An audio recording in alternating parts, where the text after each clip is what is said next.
Good morning, class. Today we are going to start our chapter 13 sound. Sound means vibrations.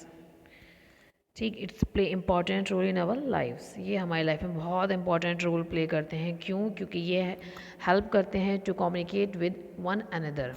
एक दूसरे से बात करने में ये हमें हेल्प करती है. जब हम किसी की बात सुनेंगे दैन तभी हम रिप्लाई करेंगे. ठीक, तो sound is very important role in our life. How do you come to know that a period is over in your class, in your school? आपको कैसे पता चलता है कि आपकी क्लास में, आपके स्कूल में जो है वो पीरियड चेंज हो चुका है, ख़त्म हो चुका है? You come to know easily that someone is at your door when he knock और you hear the sound of the door bell. हम आप आसानी से आपको पता चल जाता है कोई आपके दरवाजे पर है या कोई आपकी बेल बजा रहा है, उसको भी आप आसानी से सुन लेते हो. ठीक है, तो साउंड हमारी लाइफ में बहुत ज़्यादा इंपॉर्टेंट है. तो इसमें ये क्वेश्चन था कि आप जब कोई बेल बजाता है या आपके दरवाजे पे आता है तो आपको फ़ौरन से पता चल जाता है. तो उसका क्या रीज़न है? उसका यही रीज़न है कि हमें बहुत अच्छे से सुनाई देता है. Most of the time you can make out that someone is approaching you by just hearing the foot steps. कभी कभी आपको पैरों की आवाज़ से पता चलता है कोई आपके पास आ रहा है. You might have played a game called hide and seek. आपको पता होगा एक गेम है हाइड एंड सीक जिसमें छुपम छुपाई करते हैं हम. In this game a person is blindfolded and has to catch the remaining players. एक को उसमें हम ब्लाइंड फोल्डेड कर देते हैं, आंखें उसकी बंद कर देते हैं और बाकी सबको वो ढूंढता है. How is a blindfolded person able to guess which player is closest to her? कैसे पता चलता है उस ब्लाइंड पर्सन को कि कौन उसके सबसे करीब है? तो जब हम चलते हैं तो हमारे जो हमारे शूज़ हैं उनकी जो वाइब्रेशन ज़मीन के साथ होती है, उस वाइब्रेशन को हमारे हेयर सुनते हैं. तो उस वाइब्रेशन से हमें पता चलता है, उस साउंड से हमें पता चलता है कि सबसे नियरेस्ट और कौन हमारी किस साइड है. ठीक, sounds play an important role in our lifes. It help us to communicate with one another. ये हेल्प करते हैं हमें कम्युनिकेट करने के लिए एक दूसरे से. We hear a variety of sounds in our surroundings. बहुत डिफरेंट साउंड्स हम अपने आसपास सुनते हैं. जैसे कि अभी मैं आपको पढ़ा रही हूँ, आप पढ़ रहे हो, मैं जैसे अपने आसपास व्हीकल्स की आवाज़ सुन रही हूँ, बर्ड्स की आवाज़ सुन रही हूँ, पानी की बकेट्स रखने की आवाज़ें हैं, ईंट वगैरह की आवाज़ें हैं, काम करने वालों की आवाज़ें, दूसरी टीचर पढ़ा रही है उसकी भी मुझे आवाज़ आ रही है. मतलब हम अपने आसपास एट अ टाइम, एक टाइम में बहुत सारी आवाज़ों को सुन सकते हैं. Make a list of sound you here in your surroundings. जो साउंड्स आप अपने आसपास सुन रहे हो उसकी आपको एक लिस्ट बनानी है. In the music room of your school you hear the sound produce by musical instruments. आपके स्कूल में जो म्यूज़िक रूम है उसमें आप डिफरेंट म्यूज़िकल इंस्ट्रूमेंट्स देखते हो. सारे म्यूज़िकल इंस्ट्रूमेंट्स की जो आवाज़ है वो एक दूसरे से डिफरेंट होती है. फ्लूट, तबला, हारमोनियम, ये जो आपके फिगर 13.1 में ये इस इंस्ट्रूमेंट्स की बात कर रहा है जो म्यूज़िकल इंस्ट्रूमेंट्स हैं. How is the sound produce? Sound कैसे प्रोड्यूस होती है? How does it travel from one place to another? कैसे प्रोड्यूस होती है? एक जगह से कैसे दूसरी जगह जाती है? How do we hear sound? हम कैसे साउंड सुनते हैं? Why are some sounds louder than other? कुछ साउंड्स बहुत ज़्यादा तेज़ होती हैं दूसरी साउंड से. We shall discuss such questions in this chapter. ऐसे क्वेश्चंस के जो आंसर हैं वो हम इस चैप्टर में पढ़ेंगे. Sound is produced by vibrating body. Touch the school bell when not in use. उस बेल को टच करिए जिसका अभी यूज़ नहीं हुआ होगा. What do you feel? Again touch it when it produce sound. पहले तब टच करो जब उस पर किसी भी तरह का कोई यूज़ नहीं हुआ हो. एंड आफ्टर दैट, जैसे मान लो आपके स्कूल में जो आपके प्योन हैं उन्होंने उसको बैल को बजाया, बैल बजाने के बाद आप उसको टच करोगे तो दोनों में आपको डिफरेंस पता चल जाएगा. आपको जब आप बैल बजने के बाद उसको टच करोगे तो उसमें एक वाइब्रेशन प्रोड्यूस होता है. आप इसका एक्सपेरिमेंट घर में भी कर सकते हो. जैसे कि आपके सामने है स्ट्राइकिंग अ पैन. आप एक पैन को लीजिए, उसे टांगिए, उस पर बीट करिए. सेम जैसे स्कूल में बैल होती है बिल्कुल ऐसे ही यहाँ पर भी क्या होगा, आपका एक्सपेरिमेंट, आपकी एक्टिविटी आपको पता चल जाएगी. We see that a vibrating objects produce sound. हमने देखा है जो ऑब्जेक्ट वाइब्रेट करते हैं तब वो क्या प्रोड्यूस करते हैं, एक sound. In some cases the vibration are easily visible to us. कुछ केसेस में हमें वाइब्रेशन जो है वो क्लियरली नज़र आती है, बट कुछ केसेस में हमें वो कम नज़र आती है, हम देख भी नहीं पाते हैं और सिर्फ उसे क्या कर सकते हैं, हम फील कर सकते हैं. Make a list of familiar musical instruments and identify there vibrating parts. हम म्यूजिकल इंस्ट्रूमेंट को देखें और उनके जो वाइब्रेटिंग, जहाँ से वाइब्रेशन प्रोड्यूस होती है उस पार्ट को भी हमें उसे देखना है। A few examples are given in table, कुछ एग्जाम्पल्स हैं जो दिए हुए हैं।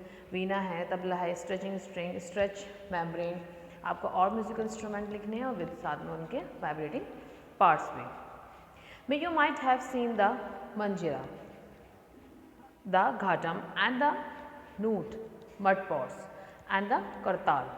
These musical instruments are commonly used in many parts of our country. ये वाले इंस्ट्रूमेंट्स जो हैं ये हमारी कंट्री के डिफरेंट पार्ट्स में यूज़ होते हैं। These instruments are simply beaten or struck. ये आसानी से क्या किए जा सकते हैं, इनको बीट किया जाता है, स्ट्रक किया जाता है। Can you name a few other musical instruments of this type? और भी ऐसे म्यूजिकल इंस्ट्रूमेंट आपने सुने हैं या देखे हैं कहीं।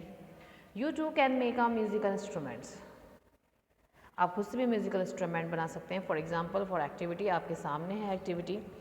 जो एक्टिविटी आपकी है, टेक 6 बाउल्स और tumblers, fill them with water up to the different levels increasing gradually from one end to the other. देखो ज़रा डिफरेंटली पानी भरा गया है इसमें। फर्स्ट मतलब बिल्कुल जैसे सीक्वेंस में रखे हुए हैं उसी तरह उसमें पानी भी भरा हुआ है। ठीक। Now take a pencil and strike the bowls gently, pencil लो और उस पर जेंटली मतलब आराम से उन बाउल्स को टच करो आप। You will hear pleasant sound, this is your जल तरंग। ये क्या है, एक प्लीजेंट साउंड आपको सुनाई देगी इसमें और ये कहलाता है आपका जल तरंग। इसके अंदर जल भरा हुआ है ग्लासेस के अंदर, that's why it is called जल तरंग। ऊपर से आप उसको बीट कर रहे हो तो उसमें से एक साउंड प्रोड्यूस होगी। When we pluck the string of an instrument like the sitar, the sound that we hear is not only that of the string.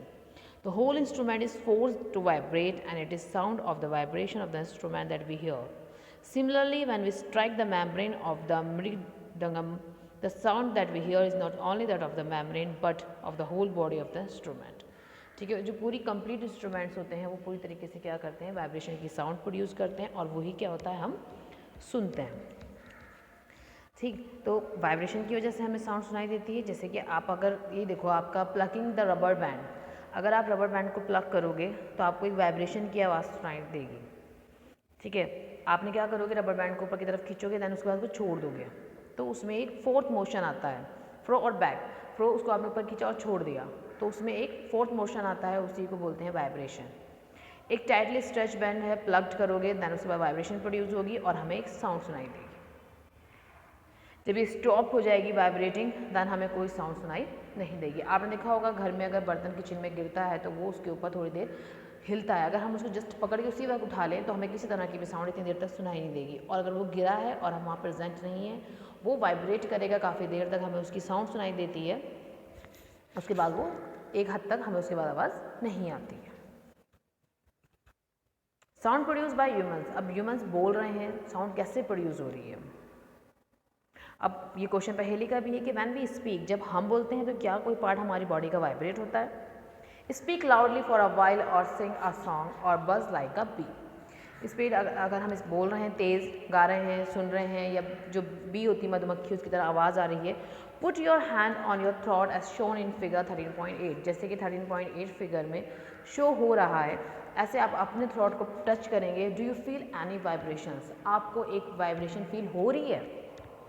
In humans the sound is produce by the voice box, humans के अंदर एक voice box होता है और sound वहीं से ही produce होती है। और द लैरिंग्स, उसको क्या बोलते हैं, लैरिंग्स भी बोलते हैं। Put your fingers on the throat and find a hard bump that seems to move when you swallow, this part of the body is known as the voice box. जब आप बोल रहे होगे तो आप टच करके देखो, साथ साथ वो भी क्या हो रहा होगा, आपका मूव हो रहा होगा और उसमें एक वाइब्रेशन प्रोड्यूस हो रही है, उसी की वजह से आप बोलते हो। ये अपर एंड है ऑफ द विंड पाइप, जहाँ पे विंड पाइप का एंड है वहाँ पर ये स्टार्ट है। Two vocal cords, vocal cords ये जो फिगर में आपके दो ऐसे अलग अलग पार्ट दिख रहे हैं उसकी बात कर रहे हैं। Are stretch across the voice box और larynx in such a way that it leaves a narrow slit between them for a passage of air. क्यों बीच में इसके गैप है यहाँ पर, क्यों, क्योंकि यहाँ से एयर का पास होता है, एयर पास होती है। ठीक, वॉइस बॉक्स और larynx such a way that leaves a narrow, इन दोनों के बीच में नैरो पाइप टाइप का है, वहाँ से एयर पास होती है। When the lungs force air through the slit, the vocal cords vibrate. जब लंग्स जो हैं, आपके जो लंग्स हैं वो एयर फोर्स जो एयर है उसको स्लिट करते हैं, बाहर की तरफ करते हैं, तो एक वाइब्रेशन प्रोड्यूस होती है, उसको बोलते हैं हम sound. Muscles attach to the vocal cords can make the cords tight और लूज. जो मसल्स हैं जो अटैच होती हैं वही क्या करती हैं, इसको टाइट भी करती हैं और इसको लूज भी करती हैं.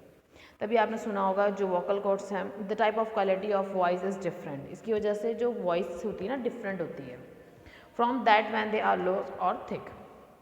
ठीक है, let us how the vocal cords function. Vocal cords का फंक्शन कैसा होता है. Take 2 rubber strips of the same size की रबर स्ट्रिप लेनी है और उसको 2 pieces one above the other and stretch them tight. ठीक है, उनको एक दूसरे के ऊपर रखकर उनको टाइटली खींच देना है. उसमें एयर को आपने उस गैप के बीच में एयर को पास करना है. ठीक है, जैसे कि इसमें दिखा रहे हैं.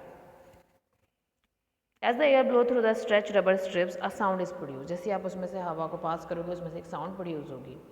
You can also take a piece of paper भी आप लिख सकते हो, ऐसे नैरो स्लिट बना सकते हो और उसमें हवा को पास करोगे then it produce a sound. तो ये हमें वोकल कॉर्ड को बता रहे हैं किस तरह से हमारे वोकल कॉर्ड में एयर पास होती है और साउंड क्या होता है, साउंड जो है वो प्रोड्यूस होती है. ठीक है, तो नेक्स्ट टॉपिक हम नेक्स्ट क्लास में पढ़ेंगे. अभी के लिए इतना ही. Thank you class. Have a nice day.